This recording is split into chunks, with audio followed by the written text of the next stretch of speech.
everyone, and welcome to Deb TV, where you can be dynamic, empowered, and bold. I'm your host, Miss Deborah Deras, and I am a motivational speaker, social media marketing consultant, and author of Confessions of an Adrenaline Addict: How to Achieve More with Less Effort. Today's episode, you are in for a treat because we are going to talk with an empowered woman that is going to help you to transform your personal and professional life, to have more confidence, to have more joy, and live absolutely passionately. I want to introduce my beautiful friend, Miss Joi Hall. Say hello. Hi. Thank you so much for having me on. I'm excited. I am so excited, and I'm going to formally introduce you so that you can get all of your proper recognition. Joi Hall is a resilient expert. She speaks and coaches on holistic wellness and teaches people how to transform their life, including their physical body, mind, and spirit. Her health journey began 8 years ago when she was diagnosed with hypothyroidism. But her wellness journey started over 5 years ago after going through a tragic divorce following a 10-year-long abusive relationship. After going through her divorce, battling her health, and going through a spiritual journey of mental and emotional transformation, she realized that in order to be resilient, it was necessary to blend holistic physical, mental, and spiritual well-being. And that's what she's going to share with you today. So I just want to hear right off the bat, Joi, how did you become so resilient to get through that? And you can start with your health crisis, and then if you want to talk about your divorce. I think that many people can relate to going through a lot of hardship. Oh, yeah, absolutely. It was really difficult. First of all, with my health, I didn't even know what was wrong with me. I was told that it was all in my head. There was something wrong with me. I have thousands of dollars worth of hospital bills, back and forth to the doctor, and I didn't know what was wrong. And so finally, after a couple of years of me not being able to wake up in the afternoon, I had my two oldest kids that were making their own breakfast, making their own lunch. I would fall asleep in the middle of the day and find them playing outside because I couldn't stay awake. And of course, something was wrong with me, the doctor says. And my mom's friend said to me, Joi, I think you need to look into doing a detox. And I was like, oh my God, a detox. Okay. First thought that came in my head was my mom used to go on, periodically, her friends would tell her to do these different health things. And at one point we were drinking barley green and chlorophyll and all these things that we thought she was crazy, making us do when we were younger. But I said, I was so sick. I was like, at this point, I'm going to try anything, And so she coached me into doing a detox, and I started feeling a little bit better, but not all the way better. Still wasn't all the way healthy, although I could feel that my body was transforming. When I finally found out that I had hypothyroidism and looked at what that was, it made everything just made sense, And then I have another really good friend who, in the same couple of year time span, found out she had a thyroid problem also. They put her on medication, Deborah, and they could never balance her medication, and she almost died at one point.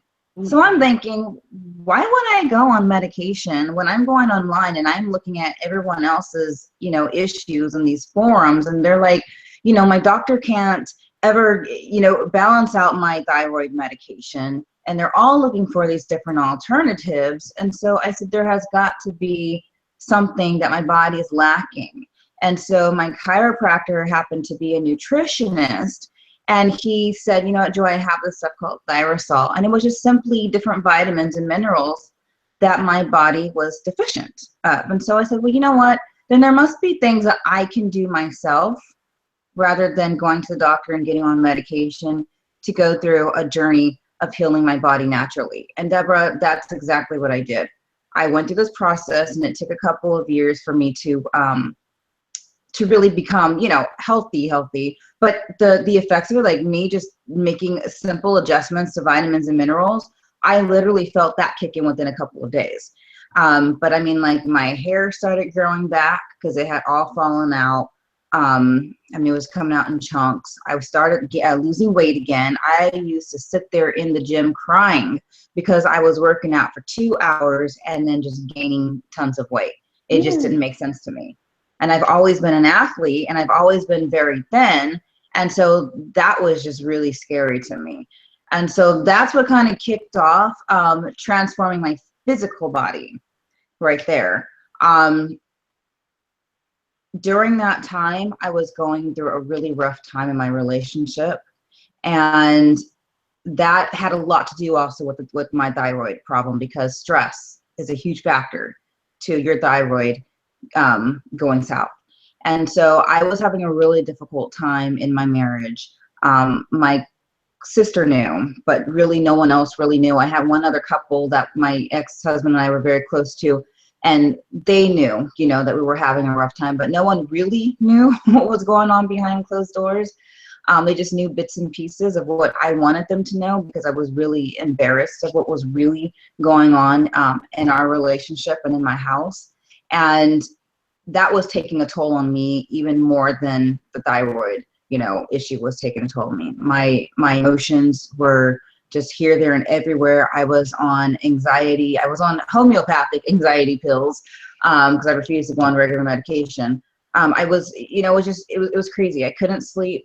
You know, I didn't want to do anything, you know, and even just the thought of living, you know, at that point was just really difficult, because I got tired of waking up every single day knowing that, you know, my ex was so emotionally abusive to me. He became physically abusive. And then I got pregnant and it became even worse, you know. And it's like, I just didn't know what to do. I just kind of threw my hands up in the air, and it was either I'm going to leave here and be on my own, and I know he's not going to give me any kind of financial help. That was scary. That's why most women don't even leave, is because it's like, what do you do when you have kids? You know, where do you go for help? I didn't even think I was going to have any support, you know, with my family or friends, because I never told them anything, you know, that was really going on. So all of those things were going on in my life for 10 years, you know, between my marriage and then my health that fell. So it's like my whole world was just like crumbling to pieces, really, since the time I was 20. I got married at 20. So from the time I was 20 until I was 30 was when I left. And it was just like this downhill spiral for 10 years that just came to a crash. Wow. That and during that time, I mean, I'm sure you had the stress of also raising your kids and all of the stuff that they're going through. And on top of all of that, I mean, I can't even imagine the toll that it took on you besides the physical, but the emotional part, because that's what I really appreciated about your introduction, is that your holistic approach. How did that affect you emotionally, and how did you get out of it? Because I think oftentimes there is a shame component, there is an embarrassment component. I've been in relationships that were abusive, not necessarily physically one time, but verbally, and it was very just like like my soul got evaporated. It was like shocking that this could have even happened. It was just like, I felt like I had been kidnapped or something. My soul had been kidnapped. It was just like, and such another level of consciousness. And it's like you become very isolated in that kind of relationship, because the embarrassment of being with someone that is not honoring your worth. I'm just wondering about your emotional piece. I was a basket case emotionally, you know, I really was. And I'm really good at holding things together in front of people. But I feel like towards the end of my marriage, I became unable, you know, I was not able to really hold it together anymore. And so I did start isolating myself. I didn't go out very often because, you know, it was just probably all over my face as far as I was concerned. And I don't like people seeing me like that, because I've always been a very strong person. And people come to me with their problems. And so it was very embarrassing for me to have my own problems, what I was going through. You know, I was the person who I never dated. I really never dated anyone, because I just don't, you know, I wanted to find the perfect person that I fit with. I didn't get in trouble when it came to guys. And all of my friends knew that. All of my family knew that. So it was like, here we are supposed to have the perfect marriage. Everybody looked at us as having the perfect marriage. We were always very friendly, like best friends when we went out. You know, no one knew what was going on. We played, you know, like if you saw us interact, like we just played. You would never know that anything was going on inside of our house, you know, but there was so much going on. And I remember like the first year I got married, I didn't even know that there was such a thing as emotional abuse. I just knew physical and verbal. And I remember like the first year, I just got on the computer and I was like, I don't know what's wrong with me. I don't know what's wrong with in this relationship. And you just said something that it feels like your soul is like just being evacuated. Yeah. And that's what I felt like. I just felt like there's something so wrong here, and I just couldn't put my finger on it. And every single night it's like, am I doing something? Am I crazy? You know, like I don't understand why I'm being ignored. I don't understand, like, you know, half the stuff that's going on here. And I started Googling emotional abuse, and that's how I found out there was a real thing. And as I'm looking at it, I'm like, I feel like that's what's going on with me. But then there's this denial where no, that's not really happening to me. I'm making this up. And so I went through a lot of denial, you know, when it came to the emotional abuse, really until I'd say halfway in. And I was like, you know what? No, I can't do this anymore, you know? And then I was scared to leave. And at that point I had 2 kids already, you know? So it's like, how do I leave when my kids are so close to their father? And I feel like I was like if I left, I was ripping something from them. So then there's that guilt, you know, as a mother, that you're ripping your kids away from their father, because kids don't understand, you know, they didn't even know all what was going on. We didn't fight in front of them, you know, so there were just so many elements to what was going on emotionally with me and in my relationship. Getting through that, really, Deborah, has a lot to do with the fact that I had some key people around me. I really believe that having the right people in your life is what's going to save you and save your life when you're drowning. I mean, it's the same thing if you jump in a swimming pool and you can't swim, you need somebody to come and save you. The same thing for me. It was so key for me to have my friends there. And really, it was 2 of my friends that really jumped in and saved me emotionally, mentally, and even spiritually, you know. And then, you know, that first couple of weeks, first couple of months. And then as I started really opening up, that helped even more. A lot of times we want to close ourselves off at that point. That's the worst thing a person can do. The best thing I ever did was become transparent, Deborah. That is the best thing in my life I ever did, because it freed me here, you know. It freed me here, and then I started realizing that other people are going through the same thing, and they've never opened up.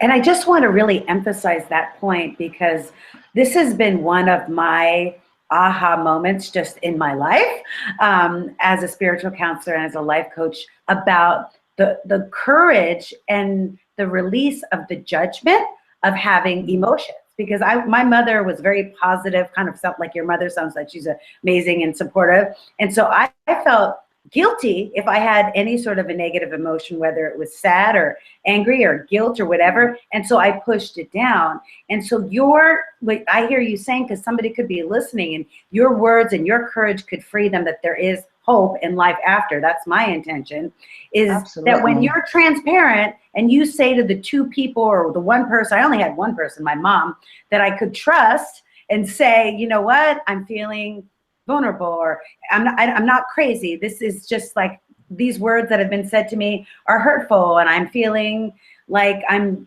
losing my mind, whatever you're saying. But it's like we find I think it was Brene Brown that says we find our victory through our vulnerability.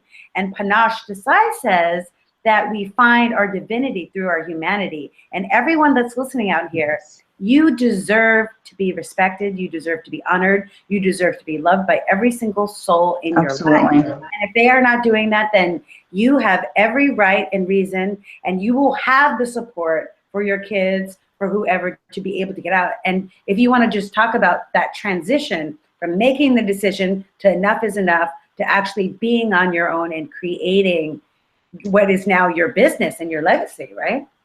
Right, absolutely. That, Deborah, that is the hardest thing to do, is to leave a situation like that.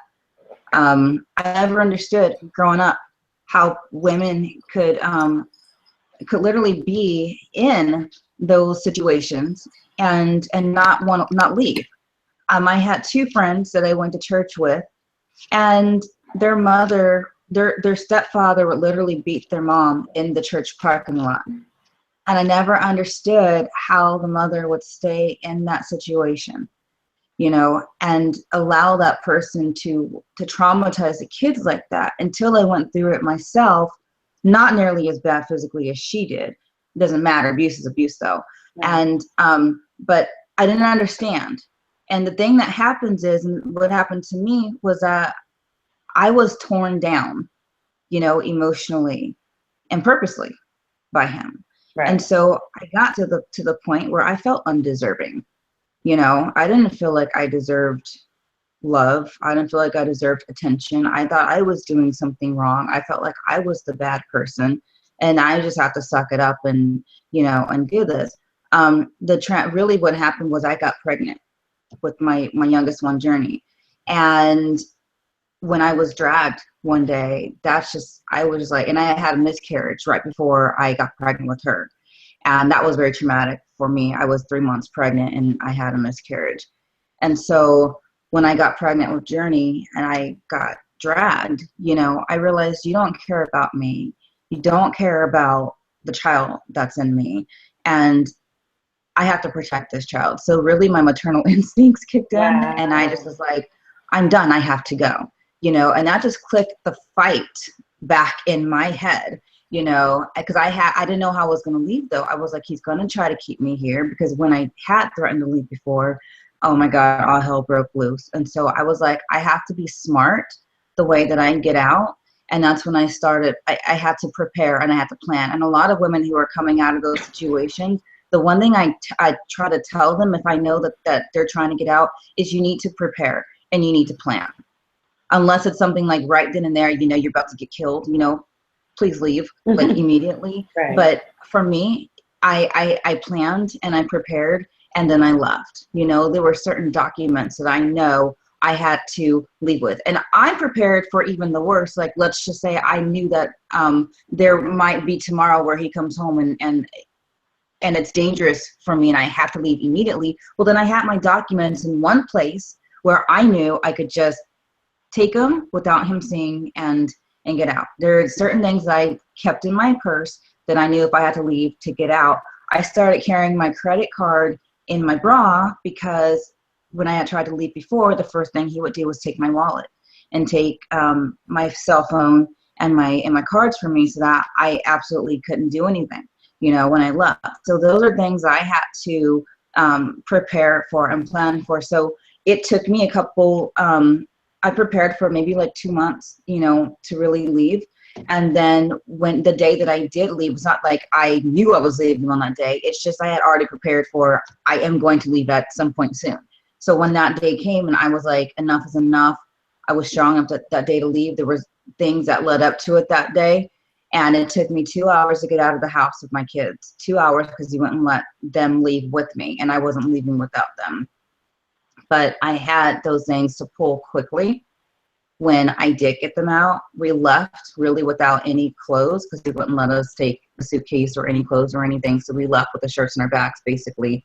Had to come back a couple of days later with my brother-in-law to come get some stuff. But the documents and stuff that I had, the birth certificates, things that I knew that I needed to take to the county with me to be able to get any aid, So there are things prepared. Emotionally, the preparation really helped me also, getting through it, working through it emotionally as I'm thinking about I have to leave. It just, it was easier to go through it emotionally.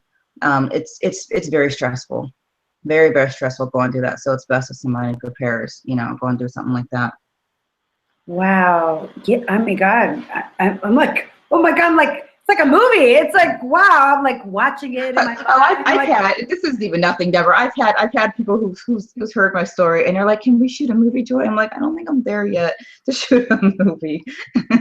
Yeah, I mean, it's just like, I mean, it takes so much courage to get through an abusive cycle. There was a book that was recommended to me called Love Addiction by Pia Melody, because in addictive relationships, like there's the horrible abuse, but then there's like the intense love and a seeming love, right? Or passion. Right. And then it goes through. And so what people don't understand, like you were saying, the person in the church parking lot, is that you get sucked back in because you want to be a good person and see the sweetness that they are, and you want to forgive and know that this isn't the truth of who they are, but it's what they're experiencing, and it can't be in your world. So it's like, it's hard when you think you want to give people the benefit of the doubt, and it gets you back into that cycle of abuse. And in the Pia Melody book, it like basically tells you to go to a 12-step program of recovery to help break that cycle. And so, and so how did you actually, when you were on your own with your kids, let go of the toxicity? Because just because the person isn't there doesn't mean the toxicity is gone. Right. And I had people tell me I needed to go back to him. I will tell me to go back to him. And I think that was one thing that really helped me stay away, because I'm like, why would you tell me to go back to that? You know, and that really pissed me off. And so that really helped me to stay gone, because I'm not going to do what I'm not going to do what you're telling me to do. That's going to cause harm to me and my kids. But there were times where I wanted to call him, and, you know, and I did at some point say, you know, why don't you just go to therapy? We can work this out, knowing that it's never going to, we've already been that route. We've already we were in therapy pretty much our entire marriage, you know, but I just wanted to give one more chance, you know, with it, because we get addicted to that love, or that what feels like love, which it's really not love at all. But it feels really real. I know. It feels real, but it's not. Yeah. But my friends had a lot to do with me getting staying gone, and that's why I tell people it's so important that you have the right people around you. Get rid of your toxic friends that are going to see your situation just from their viewpoint. You know, you want friends who are going to see it from a neutral standpoint. Well, Joi, is there anything that you did that you're like not really thinking that you did? What did he do? You know, they're wanting to look at it from an objective perspective, without judging anyone, you know, in the situation. And so my two friends did that with me. You know, that was important. And when looking at the entire situation, it was like, no, you don't need to go back to that. You know, and every time he tried to invite me somewhere or invite the kids and make it seem like he really wanted us back, they helped me say no. You know, I mean, there was one particular situation where he emails me and says, I have a pool party that I want to take you and the kids to. It's a family party. Well, Deborah, he had, like, the night before cursed me out. He wouldn't bring me any money for the kids, you know, everything. And all of a sudden now he wants me to go to a family pool party. But the words that he was using was family and be together. And, you know, these things that really pull on my female emotions, you know. And all of a sudden I was like, oh, maybe he does want us back. Like, maybe this is, you know, something we can go to, and the stepping stone to recovering our relationship. It's insidious, yes. I called my friend, I'm telling her, she said, Joi, don't go to that pool party. She said, he's trying to use you to make, since everybody else is going to have their family there, he's going to look odd if he walks in without his family, because they all know he has one.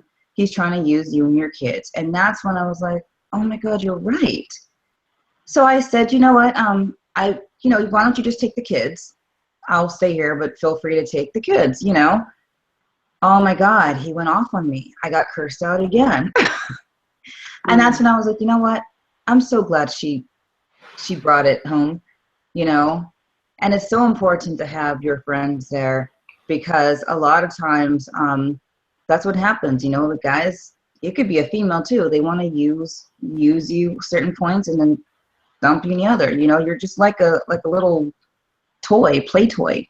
You know, to them as a victim. But one of the things that I heard you say is your breaking point was when your maternal instinct kicked in, because you were taking it as, you know, in you, but once it affected your baby, then you're like, that's it. Because I know friends that are in abusive relationships they know that we know, but we can't say anything because they're just in complete denial. And when everything's going down, and if we're a witness to it, we're like, let's call the police, let's do something. But if they go back, then it's like, oh, everything's okay, they don't want us to get involved. And it's like, it's, to me, it's craziness. And I don't know how to help someone that doesn't have that maternal instinct, that isn't, no kids involved, that's being abused. You just have to let people learn their lesson, I guess. But it's very frustrating when you're on the outside. If any of you know somebody in this situation, it's like, what can we do to help them as friends if they won't listen to us, if they're so in denial? You know, and I had a friend that you know, I mean, she has a son, but he was grown and not even in the situation, but she just left her situation. It's been about 2 years now. And she went through very similar situation, and it took her a while to get out of her relationship. But it's so key to not judge your friend, yes, you know, who's going through it. That's number one. You don't judge them. Don't tell them they're crazy. It's their decision. Ultimately, it's their decision. Right. And I always like to do the, I always like to say, well, you know what? It's you're telling me this, but it must not be that bad, you know, because you're still staying there.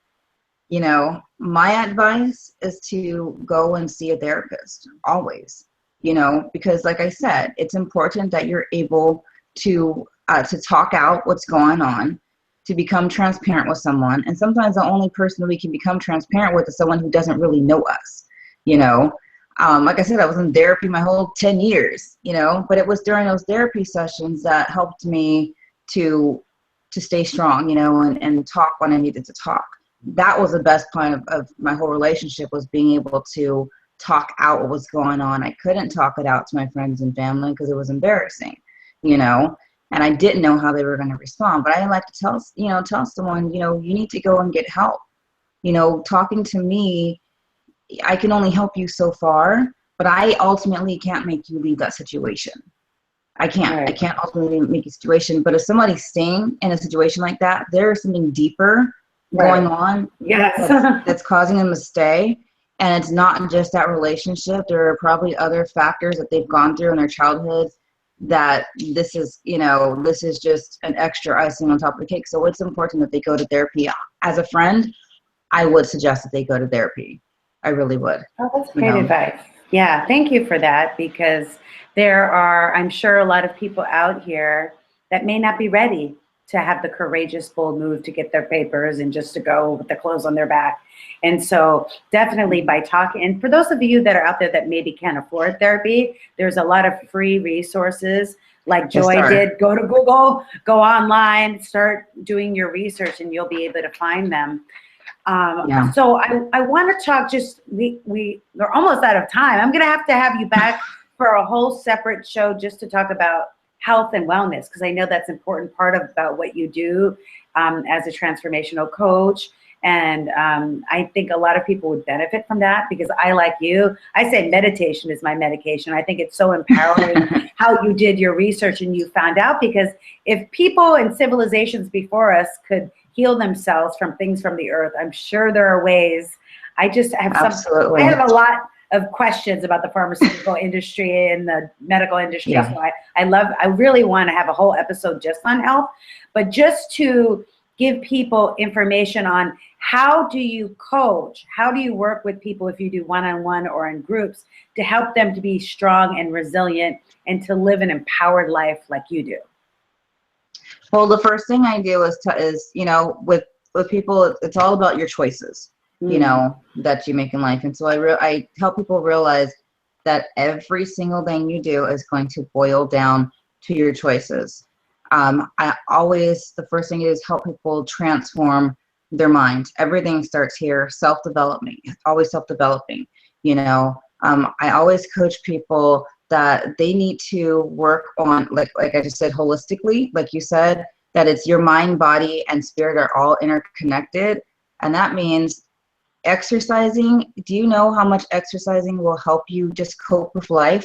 Tell me. I know. I haven't exercised and make better choices and help you be productive, because there's just certain hormones in your brain that are activated when you do that.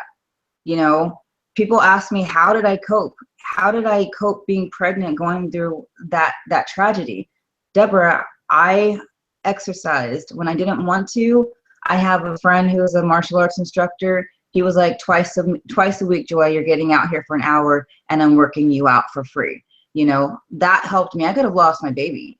I could have had another miscarriage. You know, I could have taken a lot of that anger out on my children, the oldest two, you know, but I've released all of that in exercise, stretching. Those are free things you can do.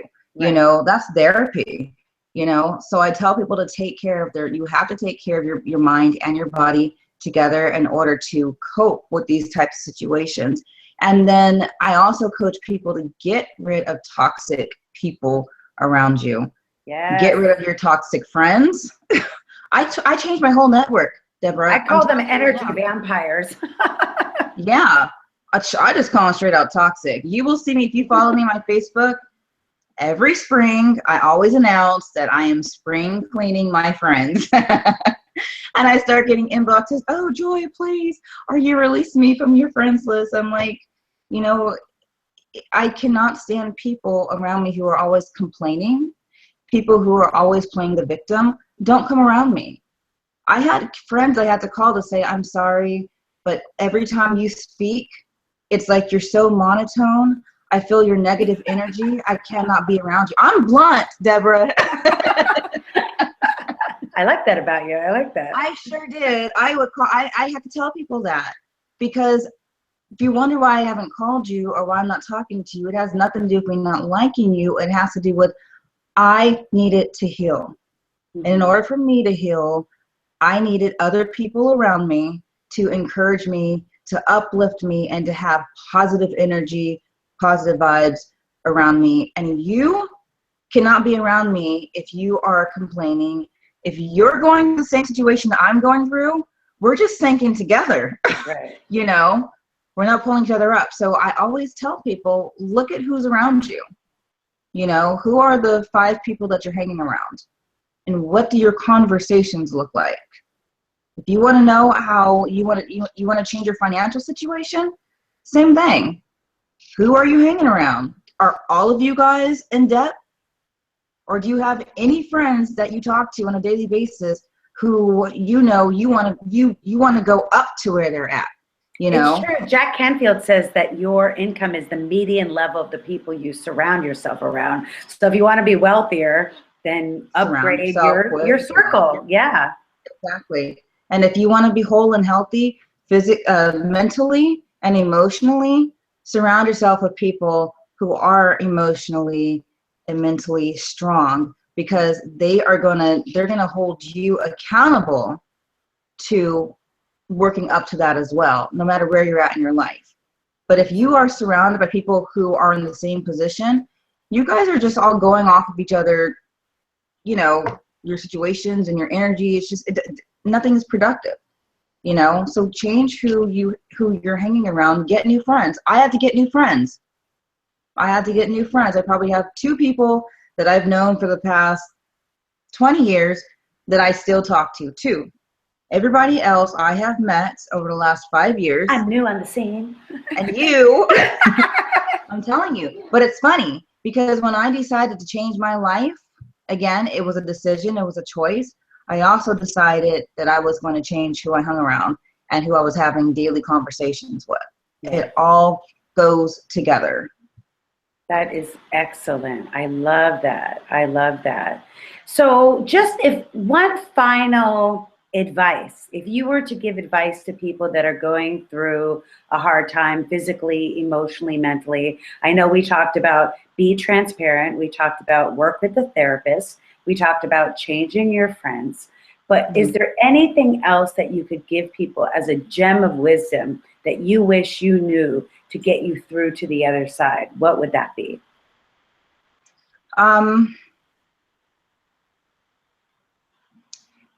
I would say, again, being transparent. I want to hit that home, because it was never okay for us growing up to really talk about things that were going on in our house. It was never okay to be transparent.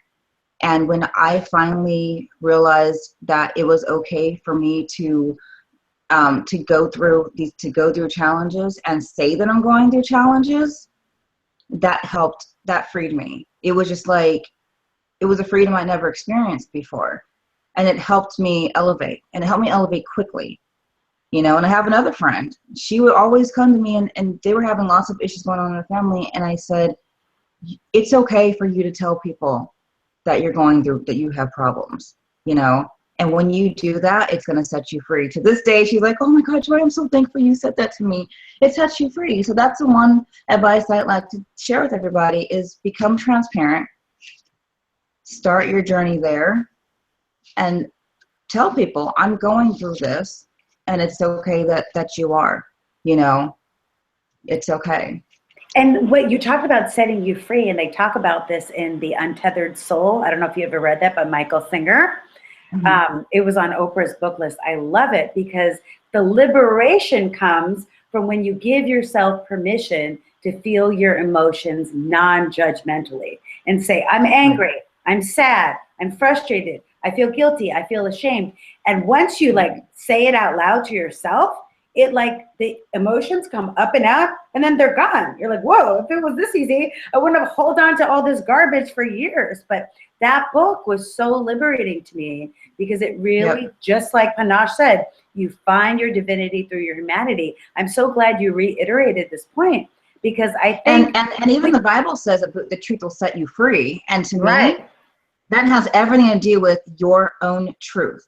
People always take that as thinking like, if you're, don't lie, you know, it has nothing to do with that. I mean, maybe a little bit, but the truth is your truth. What is really happening to me? Who am I really? What am I really going through? Am I lying to my own self?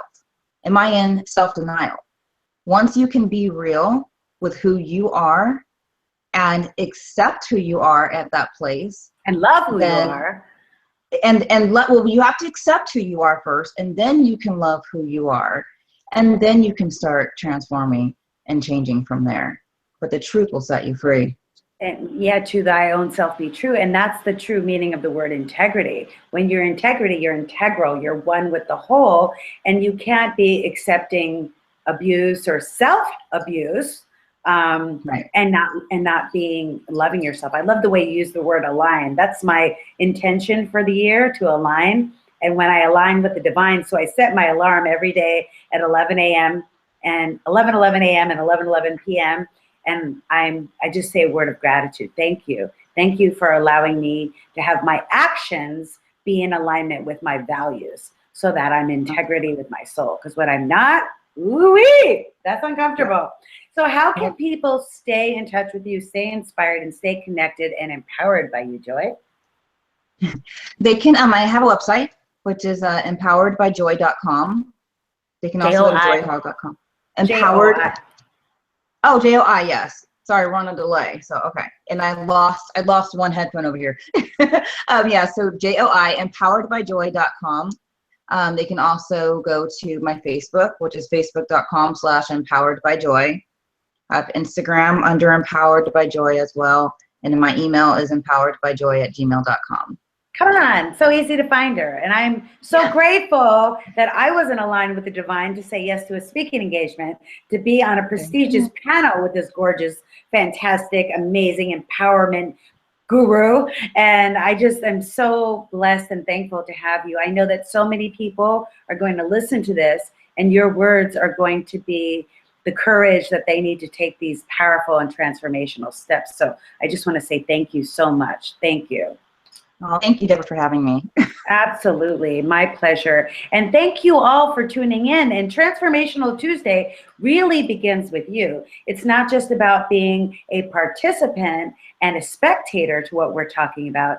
It's really being an agent of transformation. So be involved. If you can comment below, Joi and I will answer whatever you have to say. If there's new episodes that you want to see, new guests, you definitely, I know, want to tune back in to Joi when she does her whole show on health and wellness. When you subscribe to my channel, see that? It's no cost. You'll be notified by email the next time that I post a video. And share this to everyone. I say sharing is caring. So if you care about your friends and you are attracting even higher vibration aligned friends, you definitely want to share powerful, instead of sharing some of the trashy shows, why don't you share this interview? You don't know whose lives you will change. So thank you so much for tuning in. I want to remind you that with the power of synergy, literally anything is possible. This is Deborah Deras, your host. Ciao, ciao. See you the next time. Bye.